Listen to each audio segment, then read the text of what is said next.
Welcome back to another episode of the Heatio Home Energy Show. And today I'm delighted to say we are joined by Clayton Browne, MD of CB Heating. Clayton, you've been mentioned quite a few times in various other shows, so welcome on board. Yeah, very humbling. Thanks for having me. It's a delight, honestly. I think you've travelled up from Essex as well this morning. So. Yes. Or last night. Yeah, last night. Stayed here last night, but Liverpool, lovely place. Welcome. Thank you. I mean, just obviously a huge amount going on at CB Heating recently in the news with the acquisition of CB Heating by EDF. Congratulations. Thank you very much. Yeah, it's been quite a few days.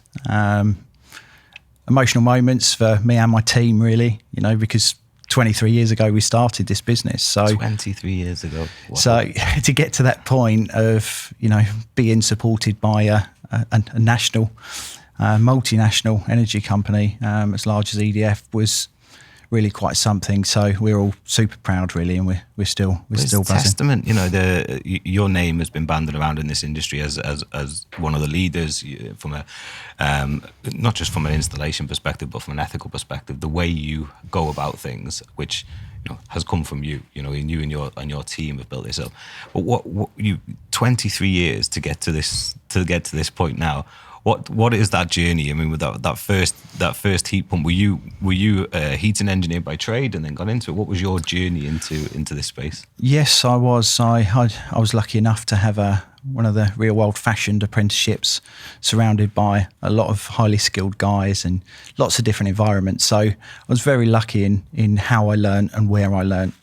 So that gave me a good start, and I think from that perspective, it was always a case of do your best, always quality is key.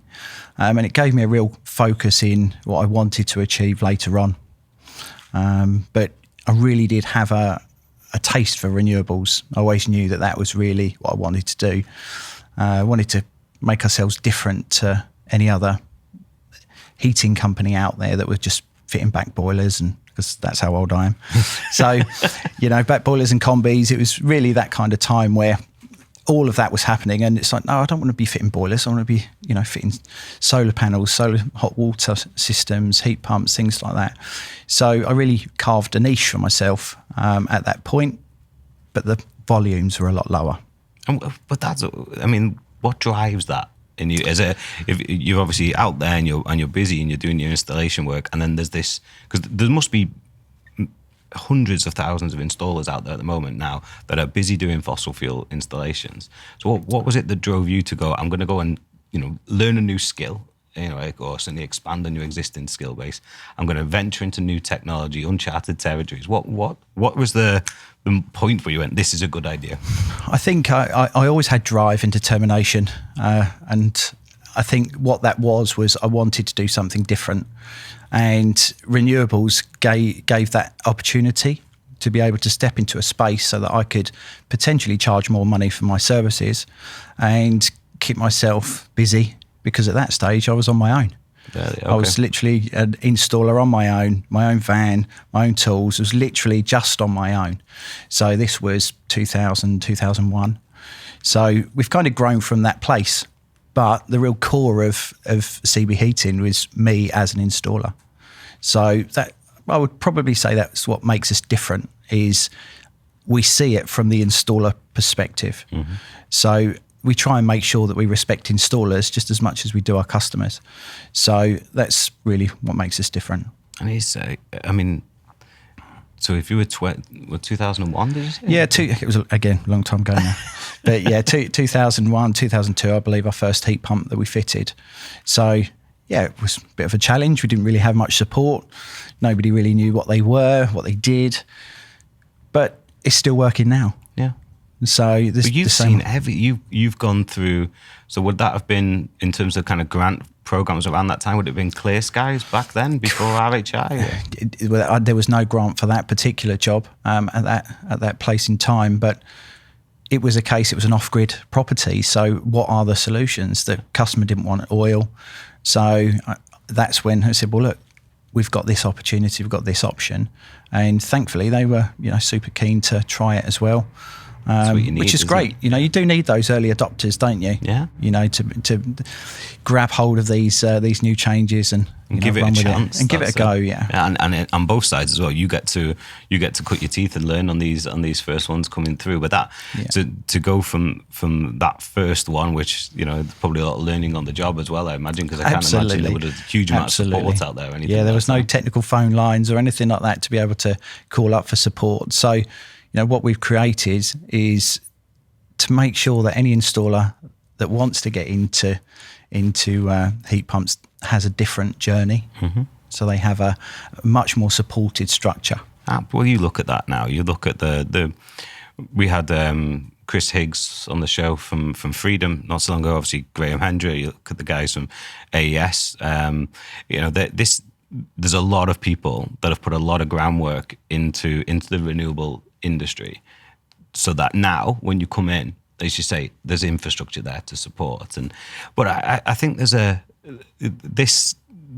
fact that you've had this recent acquisition with EDF, I think that's got to be something that these companies that are out there fitting, I'm not talking even just the one-man bands, but actually organizations that are out there fitting fossil fuel boilers into people's homes.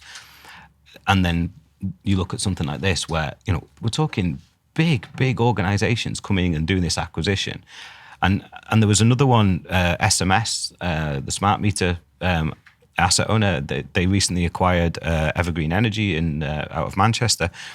Heat pump specific installation firms are becoming a bit of a golden ticket. It certainly seems that way anyway. And I'm not saying it happens overnight. You've obviously put a huge amount of work in to get here. But what brought EDF to your door, or what took you to EDF's door? No, it's a great question. I think we were working with EDF anyway, with Stake in UK, and what was different with us is, one, we're not learning with heat pumps because we've been doing it forever. So that element set us apart from others. The other was that we've got a whole different customer journey to a one-man band installer that can't offer that to a customer. So we have excellent Trustpilot scores.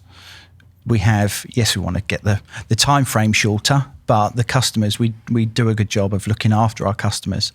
And EDF have that same philosophy. They want to look after their customers and ethically do the right thing for their customers. Same as all the energy companies, Octopus as well. So that I think was the attraction. And I think in the space in that time, you had Octopus that were doing it a different way. They were saying, right, we're going to do it all ourselves. We're going to have all employed people. That model is fine. There's nothing wrong with that, and good luck to them. Ours was different in terms of, we found that installers didn't want to be employed. Yeah. Most trades like to be in charge of their own destiny and being self-employed. So we created something different, but could still deliver volume, scale, and quality. So that was the attraction. I also needed investment as well, and as the relationship grew, we had people within EDF are also great. Really, really great people, and the relationship just grew and grew and grew. So we've just bonded really well. So that's why I think the acquisition happened in the end, because it enabled EDF to access the market in a safe and secure way without having to go through the learnings that perhaps Octopus have gone through. So it's the same outcome. It's still heat pumps being fitted. It's just in two different ways. Yeah. So it's just a different model. But it's incredible that you've got the likes of those organisations that are looking at this space, because, as you say, it's very difficult to have any show around heat pumps without the name of Octopus coming up, just because of where they are in this space. But then you look outside of that and you see certainly E.ON did 350 installations under electrification of heat a year or so ago. We were working with E.ON under the Heat Pump Ready program. That's kind of come back around again. Now there's a new phase of that scheme, all around high density deployment, volume deployment of heat pumps. I know E.ON are working on a number of projects up in Scotland as well, where they're trialing various different methods for decreasing the cost of heat pump systems. Absolutely. You've got the likes of British Gas have come out with their offering and not doing a huge amount at the moment, I think, but they're in that space. And then obviously EDF as well. So you're talking these companies that historically were very much just purely energy supply with an installation side and stuff, they seem to be turning into solution businesses themselves. It seems to be a strategic transition away from just purely energy supply. Yeah, I think they've realised there's not so much money in selling energy anymore. Yeah. So, with they have to diversify, as many businesses do. And EDF, their vision along with ours is to not come along with a great big EDF boot and take over all the work in the country. EDF and CB Heating and HPN see it differently, that we want to scale together. And that's what our model does, because it enables all local small installers to be able to access HPN, the bus grant, and to be able to offer any customer a heat pump through our journey. So what it means is all of these local installers can still keep all their customers. They can still, instead of changing that gas boiler for Mr. and Mrs. Smith, they can change it for a heat pump now through EDF, through CB Heating and HPN. And growing that network now with EDF behind you, I'm assuming is that part of the strategy? You've got, I think you mentioned, is it 500? Yeah, we've got nearly 500 what we call onboarded installers. So they're installers that have gone through our training, gone through our vetting, made sure that we're happy, they're happy, and they're ready to go. So no installer is ever sent out to a job or fully onboarded unless they've gone through that training, and we're happy that they are of the same mindset as we are. We want good installers. We don't want installers just to throw heating systems in, because they won't last very long within CB Heating, because quality is absolutely key. So we want to upskill, we want to scale, but quality has to remain. So every one of our jobs is audited, for example. So nobody else really does that. Really? Every single one gets audited for quality. So when you've got new installers in the market, you've got to support them. Mm-hmm. A lot of the time, if there's something that comes up on an audit, it's something very small, very minor. And it's a case of continually being able to support that installer to learn. Yeah. And most of them are like, thanks for that. Thanks for pointing that out. I'll make sure that that's done on the next one. So for me, the next phase really is kind of upscaling our HPN network, getting more installers involved, because I'm sick of hearing that there's not enough installers out there, because they are there. Yeah, they're just not fitting heat pumps. Yeah, they're just not fitting heat pumps. Yeah, so that is one of the challenges, isn't it? And I think we're going to touch on that in the next episode around how we actually encourage more of these installers into the environment. But just that having access to those 500 installers, and is that a national installer base? Or? Yeah. We've got installers in every county in the country. Wow. So we do have some areas that we need more installers in. Wales, Scotland, Southwest, those areas we're still working on, obviously getting more. But we were a regional company, in East Anglia, we're in that space. So over the last 2 years, when we've gone national, we need installers everywhere. So it's still in its infancy, really. So we're still growing it, but everybody will start to see a lot more advertising for HPN over this next few months as well. And that's HPN is your heat pump installer network. That's correct. Yeah. With the likes of EDF behind you, I suppose that does to a point start to release some of the purse strings a little bit, or give you more support. It gives us the opportunity to share with people what it even means. What is HPN? What does that mean for an installer? And for us, it's free. It's free training, free support. There's no tie-ins. It's just a completely open platform, so that we can help them. They can help us in return, because we're selling thousands of heat pumps around the country. We need installers. We need good installers to install them. So it's on both sides. It's a mutual gain. Yeah. And I think that's why it's been so successful, because we don't ask any money from installers, and they can earn from £2,500 to £5,000 a job. Wow! So there's good money there, very little hassle for them, but it also helps us, because it means they look after our customer. They would bring you an inquiry. You would do all the micro generation process side of things, of all the paperwork and the design and all that stuff? And are they literally doing the installation? They're not having to worry about parts and getting technology to site or anything like that. That's right. I mean, the majority of our HPIN installers get all of the work from us. So we do all the marketing, all the selling, all the design, all the supply, and provide them with all the information, book in the job. All they have to do is go and install it as per our design, and then they get paid at the end. So it makes it very simple. But if an installer has a customer that is asking for a heat pump, then where do they go? What do they do? What are their options? So for us, we've enabled a route for them to bring a customer to us. We would provide that customer with the level of support, and because installers aren't great at selling heat pumps. No. I wasn't myself, so I can say that. But what we do is we take all the element away. So we'd sell it to the customer. We'd give that customer access to the £7,500 bus, and the installer gets the job. So the installer still gets to keep the customer, earn more money than he would do with a gas boiler, and give the customer access to £7,500 bus grant that wouldn't be available in any other way. And that grant, so this is the boiler upgrade scheme. This is the grant that's available to essentially anybody that owns a home. There's a couple of qualifying criteria, but this isn't a grant that is based on people being on income support or any kind of benefits. This is a grant that is just available for people who own a house that are looking to replace their boiler with something more sustainable.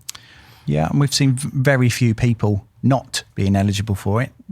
So it's been a real success actually. And all we ever hear is negativity, isn't it? Yeah. Everywhere. So it's nice to hear something positive, and Ofgem have done a good job. Mm-hmm. They're getting the vouchers out quickly, they're paying quickly. So it's positive. We just need more people to get involved, and that's again back to the scale point that several of your other guests have said the same thing. So, but you're addressing that really, aren't you? It's interesting to see the two different kind of tactics really, where you look at three different tactics even. If you look at the likes of Octopus, it is a huge recruitment drive. Jim was on last week and he was talking about how if you kind of cut through the process, it's Octopus in every layer. Your approach sounds a lot more about allowing those installers who do want to be self-employed and kind of in charge of their own destiny. You can deal with all the complexity around it, all the paperwork part of it, and they get on and do what they like to do and be paid well for doing it as well. Yeah, and it's also from the customer's perspective. So until you've got installers everywhere, you need to be able to provide a customer with a quick solution if there's a problem. Mm-hmm. Now, if they've got a gas boiler, they'll pick up their phone to the guy that fitted it around the corner, and they'll be round, often same day, next day. That's how this industry has worked for a very long time. So with a heat pump, if they pick up the phone and their local installer is 3 hours away, are they going to turn up on their way home from work? Probably not. So that's why we do it this way, because we remove certain elements that, Jim around the corner can just pop in and tighten that up or reset the system for the customer because they are local. And it provides that local touch. So, and that's what people have grown up with for decades, isn't it? If your boiler breaks down, you know a guy. There's somebody knows a guy. Absolutely. Or if you give so and so a bell, he'll come out. Yeah. And that even down to that quotation process for a boiler being replaced. They'll walk in, they'll have a look around, they'll maybe look at the model number. Are you looking at about $3,500 to have the boiler replaced? And it's, it can be done pretty much there on a handshake, and I'll come back on Tuesday and do it. We know with heat pumps it's different. That does add challenges to the heat pump industry that maybe the boiler industry doesn't have. But as you say, if you create that infrastructure where those installers can essentially do regionally what they would normally do, and the homeowner gets the comfort of having a regional installer, which I think is another crucial part of it, because I've seen, we get inquiries coming in from, we literally had one yesterday from Kent. Now, we're up in Liverpool. Somehow they've found us. Somehow they've decided to make that inquiry to the point where we're turning around to the customer and saying, because I think I went back and said, look, to be honest, this is not going to be feasible financially feasible for us to come down. He was like, money's not an issue. And it came back and said, I'll be perfectly honest, even take if you were willing to pay whatever for it, the other side to it is you don't want to be in a position where, just like with any heating system, if you have a breakdown, you don't want us to be 3.5 hours away. No. You know? And that's what 23 years of experience gives, is that element of, because as the heat pump industry has grown, heat pump installers have travelled from across the country to go and fit a heat pump, and then if there is something wrong, that's why they turn a phone off. Yeah, you know, because what can you do? Installers installed this, I can't get hold of them. Yeah, it's probably because they're from Scotland and the job's in Cornwall somewhere. So, you know, again, all these places that we need to make sure are removed, all these elements of fracture, is what we've created for scale. And I guess the manufacturers need to play a part in that as well. But I mean, when they're obviously the likes of certainly Daikin, Samsung, Viessmann, Ideal, they're all growing in this space. But I suppose that there was those three sections. So you've got the octopus approach, you've got the network approach that you're developing. That I don't know anybody that's doing it to the scale that you've achieved within a subcontractor network like that independently. And then you have the likes of the big boiler installers and the likes of British Gas and E.ON, for example, where they're looking at it very much about upskilling their existing workforce as and when needed to step into that space. But those installation outfits have been there for decades in terms of the likes of E.ON and British Gas and their installers, be it through PH Jones or whoever they used to do it. But what you're creating is brand new. That's what, in a way, what Octopus are creating is brand new, in that they're recruiting 4 heat pumps installations. But these networks that need to be created for specifically for heat pump installs, I don't know of that many organisations that are doing it in this way, in the way CB Heating are. No, and I think that's been to our benefit, really, because a lot of installers are trying to find a way. Mm. The ones that are really interested are trying to find a way, and there's not many options for them. Certainly none that are free. No. And that's a fact. So that's probably part of the reason why it's grown, because it means that they can learn, they can get involved with something with very little commitment. And if they go through the training and they find it's not for them, absolutely fine. No problem. But at least they've had some training and they know more about it. So, I think there will be others. I'm sure there will be. But for now, we'll just continue to work on our network and try and build, grow, support. I mean, you were talking about some of the connections there with E.ON and some of the other energy providers. Now, one of the additional benefits that we've got with EDF is EDF have an awful lot of their own electricians. Yeah, which is So another part of heat pump installations is the heating installer themselves are used to combi boilers, maybe an S-plan system, minimal electrics, but it's still competent to a level.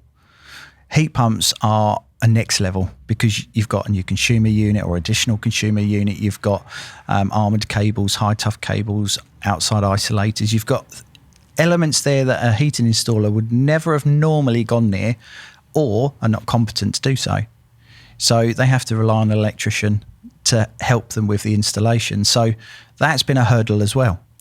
Yeah, so controls as well as part of it. Absolutely. So, which obviously you know a lot about. So, for us working with EDF, we're also internally making these synergies so that we can have an EDF electrician come out and do the wiring, so that the HP installer just comes in and does the pipe work. That's genius, isn't it? Because that is a kind of a part of the installation process that's often missed. And we're very lucky. We only do a handful of installations a month, purely to see our home energy management systems getting trialed in the field, and how we can start to optimize the heat pump with solar and smart meter data and pull all that together. But we work with a couple of gentlemen that it's Terry Pritchard and James Johnson of JTech Renewables. Now these are time served in the industry. One is an electrical engineer, the other a heating engineer, and they work in a pair on every job. Now, even when it comes down to the installation, that there's actually, I'm sure if they've got 5 radiators to hang, Jay's not going to stand there and say, well, hang on, I only do electrical. He'll muck in and help with the rads. If they need cables running, Terry will help out there. So actually, an electrician and heating engineer coming together on these installations is actually crucial to making this work, because it is, yes, it's plumbing. Yeah, but you've got that power requirement, you've got that electrical requirement. Absolutely, and also, if you see a lot of the heating engineers' capabilities on the electrical side are not quite what they should be. Mm-hmm. And again, when we want quality, we want things to be done correctly, and we don't want bad installs, we don't want cables run across floors without correct cable management, all these elements. So you need to have the right skill sets for the right job. And that's really what CB Heating has from the beginning to the end, in the same way that Octopus do, just in a different way. We just have highly skilled people in different areas of the business to make sure that whatever job they're doing at the time, it's the very best person to do that job at that time. Absolutely. But there must be a call to action there to engineers that are out there self-employed or otherwise. If you're sat there and you've got a friend of yours who's a heating engineer, and you're an electrician, or you're a heating engineer and you know a friend who's an electrician, you've got it, because Absolutely. I'm seeing installation. People that are very experienced in their own field. Maybe they're doing whole house electrical installations. Maybe they're doing boiler refits. System style installations, so not your kind of swap out of combis, actually hydraulically getting involved in a system installation. You bring those two together in a as a team and put them under the CB Heating banner. You're taking the risk element out of the equation from a work perspective. You've got this huge opportunity, which with the boiler upgrade scheme as it stands now, you're going to be seeing it right for the next couple of years. Yeah. At least getting out there doing these installations.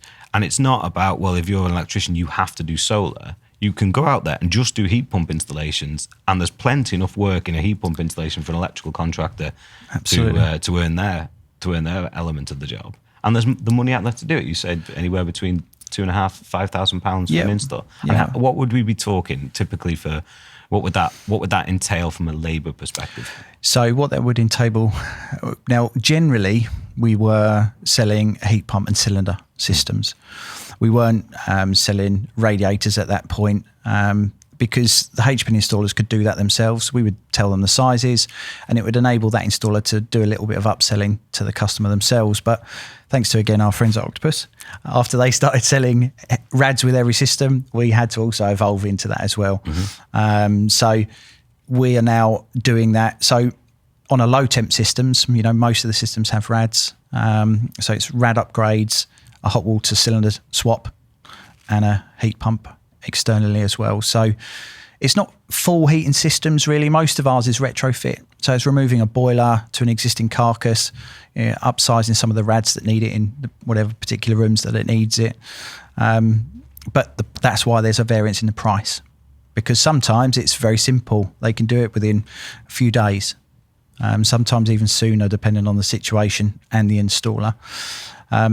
But the best ones, or the ones that have the most success, are the ones that have got a plumber and electrical team. Yeah, working together. They just work together. That works really, really well, because we've also seen the other side, that the heating installers get strong-armed by the electricians on a price because they absolutely need them. They can't do it without them. Yeah. And the electricians don't really know what's involved with a heat pump install. Yeah, price it up, and if I win it, great. If I don't, absolutely. So and I'll figure it out afterwards. Yeah, so that's what we're working on now, is to try and remove those elements to make it simpler, faster, quicker, and again scalable, so that installer also, if the electrician doesn't turn up, what happens then? Mm-hmm. So if it's all done first, so that when the actual installer turns up, all the wiring's there ready to go.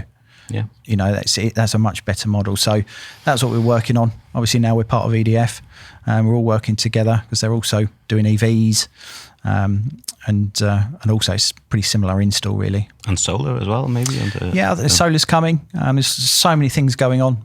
Mm-hmm. Behind the scenes, it's just such a fast-paced environment that it doesn't matter how fast you're running, you still can't keep up with it. It feels like we were all kind of sat in the gates waiting for under the RHI. I mean, there was work going on, but it never felt like it was fast paced. Whereas, and then even when the bus came out, it kind of if you started to feel like it was going that way, but then all of a sudden it just feels like it's. Yeah. I mean, I don't know about you, but certainly 5 years ago, I'd be asked every day, what is a heat pump? Oh, yeah. Just 5 years ago. And now I honestly can't remember the last time somebody asked me that. Over this last few years, there's been so much exposure for heat pumps that it's becoming what I wanted it to be 15, 20 years ago. You're visionary. You've seen it coming. You positioned yourself perfectly. Crystal ball. Yeah. Just had to wait the 15 years for it to come. Yeah, but I tell you what, like, I mean, they come in from everywhere. As you say, how often do we get asked, what back in the days, what is a heat pump? And now it's, people are more educated around it. But I tell you one thing that we've found, we do a lot with the SunAmp thermal batteries, the hot water storage systems, and when we receive an inquiry for a SunAmp customer, they're usually well informed. You can look online. You can typically see how much a SunAmp costs off the shelf. You add a little bit to the calculation for installation, and you get to, let's say, circa £4,000 inclusive of the VAT to have a SunAmp fitted. Standalone SunAmp, maybe connected to a hot water to a boiler, or even if it's just standalone with maybe with solar charging it, whatever. And the amount of customers that have inquired on SunAmp, and then I've said, have you considered replacing your boiler at the same time? And it's no, I can't afford that right now. It's actually cheaper to buy a heat pump and a SunAmp supplied and fitted when you consider the zero rated VAT and the boiler upgrade scheme than it is to buy a SunAmp standalone. So the amount of customers we have come in that say, I just want a SunAmp 210 litre equivalent SunAmp, and then the next thing they're going in and you're actually doing the best part of 10 grand's worth of work, 10.5 grand's worth of work, and it's still cheaper than they were willing to pay for the SunAmp in the first place. Yeah. So even that route is it's come from nowhere, because it was just a cylinder installation. It could have just been a cylinder installation, but.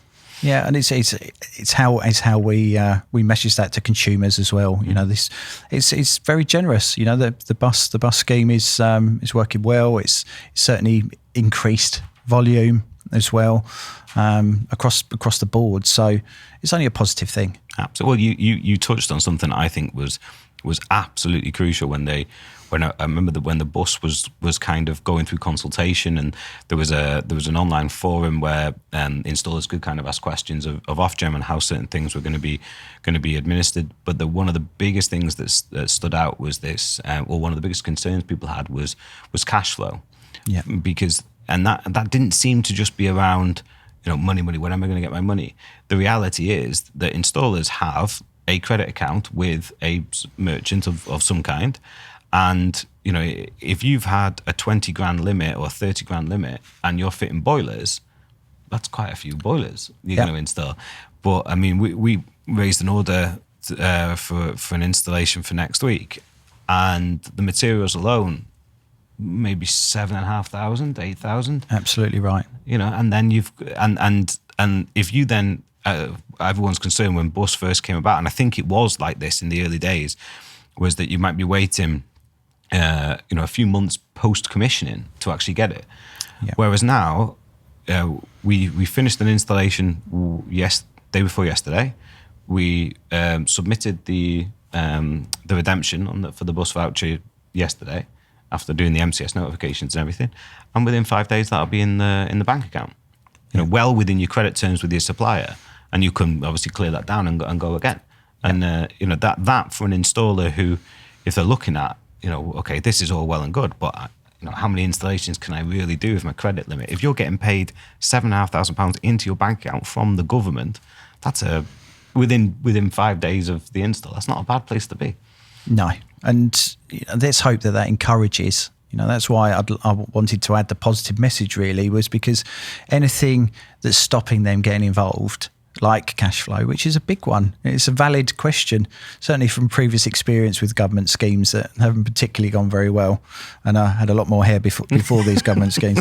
So Green Homes Grant being one. Goodness gracious. So yeah, there's a lot of disbelief in the market, certainly on on the renewable side. So to have a positive message, and for those installers to be looking and seeing other installers that have got involved with bus getting paid quickly and simply and straightforward without much pain is only a good message, because we do need more of those smaller installers to get involved in the scheme. When you actually look at how many are actually installing, compared with how many MCS registered heat pump installers there's still a wide margin that aren't getting involved. And that's, when you look at where we're at as an industry, and we're definitely going to go into this in more detail in the next show, but I don't know too many industries that are sat there with everybody that's involved in it, manufacturers, suppliers, even installers themselves, sitting there going, there is not enough of us to service this demand. And then when you have the people that you're talking to, when you're saying that are heating engineers or electrical contractors that compare up and do this, this industry needs more of you, not to drive it forward necessarily. I mean, not to drive consumer demand forward, because we're saying we need more of you in this industry because there is an abundance of consumer demand. And then you get the feedback of they don't work. And you go, well, if they didn't work, we wouldn't be here. You've been doing this for 20 odd years. You wouldn't still be here if they didn't work in the UK. You'd be doing this in a different country. People saying that they cost too much. You wouldn't be here if they costed, how is this? Why would EDF be investing in this? Why would Octopus be doing this stuff? They do work, and they work in plenty of homes. They don't, we had somebody commenting saying, they won't work in my Victorian house. Why? They have the ability to do high temperature now. We have the ability to upgrade radiators where needed. They can work in these properties, and they can be cost effective to run. Absolutely. There's so many aspects, and I know that you've spoken previously, even things like tariff and things like that, all those kind of elements, and split loading and coming away from peak demand and everything else. There's so much that can be done so that there's benefits that can be made by this decarbonisation of electrification. So it's a really exciting space to be in right now and see what's going on. But, all we can do is try and help each other. And that's why there's such a small community of people like Graham, like Jim, that you see everywhere, because there's probably only a handful of people that actually know what they're talking about. So if those people actually help everyone else, then obviously we're all working together for a better outcome. So that's really, what I want to get involved in, and to try and help everyone, get involved. That's what an amazing goal to have. And as you say, Graham Hendra now training the next generation of engineers that are coming through in Eastleigh College, and I'm very proud of doing so. Yourself, with the knowledge that you're imparting onto the engineers in your network, I'm assuming to be able to do what you do at the scale you do it, simplifying a lot of that paperwork and the assessment processes around it, building good people around you as well. You're training the future of this industry, and you're enabling the decarbonisation of the UK by making these things, and they can all sound very, very good and very positive. But the fact that you're setting that foundation so that the people that are out there now that are saying, they don't work, I'm never going to get involved in it, at some point there'll be a trigger. They're going to have to, yeah. There'll be a whether it would be financial, whether it would be because the customers that they've been servicing boilers for years start to make that transition. And I'm not saying every engineer, I'm sure plenty of them will see out their days in boilers and do it quite happily. But when they do step in, having support like yourself and the work that Graham and Chris have done at Freedom, creating that network, creating that infrastructure, because I am assuming just by pure scale, your buying power must be getting stronger with the merchants and the manufacturers, which will be driving down the cost as well. Absolutely. I mean, the whole cost stack element. I mean, we've reduced our cost considerably over this time, because as we've grown, we have the ability of volume. and scale, and also with EDF, because nobody knew who CB Heating were. So, you know, we've this has all we come knew in the industry. We knew. I'm just very humbled, but it's for me. Everybody knows who EDF are. Everybody knows who Octopus are. So for us, you know, it's enabled us to access much wider variants of negotiation, so that we can do, you know, offer a better service for our customers at a better price. But we've also, I think we've probably reduced ours. We offer ours 3,000 from 3,000 upwards now. So, and that's for a heat pump and a cylinder, you know. So for us, that's considerably less than it ever was before. So the price is now comparable with a gas boiler. Absolutely. And the good thing is when we talk about that, when people do that comparison and they say, you know, it's now comparable with a gas boiler, absolutely. But you're actually getting a lot more for your money, aren't you? You say you're upgrading radiators in the property. You're replacing the hot water cylinder. You're getting the heat pump that's going to see you right. I mean, a lot of people say, why would I go for a heat pump now when the running costs are similar to that of a gas boiler? And you say, that's fine now, but if you can't wake up in the morning and go on to the news without seeing, you know, the problems we have in the war going on in Ukraine, the same going on now in Israel, and the challenges that's going to have for the oil markets, for the fossil fuel market, and everything that is going on then on the other side to decouple electricity from all those external factors, can only mean that, you know, fossil fuel prices will continue to go up. And with the fact that we have our ability to generate, control, and in time store electrical energy and optimize when we use it, the cost of electricity will either stabilize or come down. Absolutely. And, you know, there's a lot of customers out there that want to aim for that self-sustainability.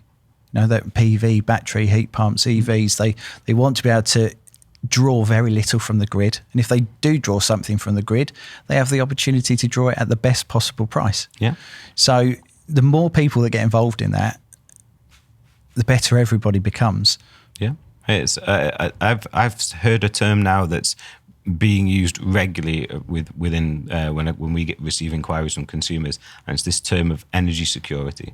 Yeah. You know, it kind of sprung up with the war in Ukraine, and then because it was that was a flagship moment. You know, obviously the wholesale market for gas went through the roof, and we were all then very much, you know, 80% of the UK on gas boilers. We all became very much exposed to the fact that we did not have control over that aspect, and whatever went on in the world.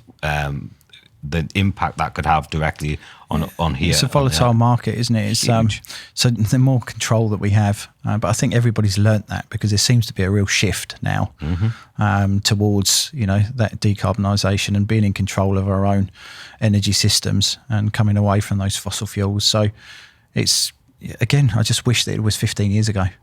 Yeah. Yeah, and how far forward would we be now? Yeah, we all the new builds that are still putting gas boilers in, it breaks me. That's now, they're still going in now. And that I mean, that does baffle me when I think that you're putting a gas boiler into somebody's home now. And we actually, we're working on a project, I won't name the housing association, but we got called out by one of the residents because their energy bills were through the roof. And they'd actually had not infrared heaters, they'd actually had just electric panel heaters installed in this property.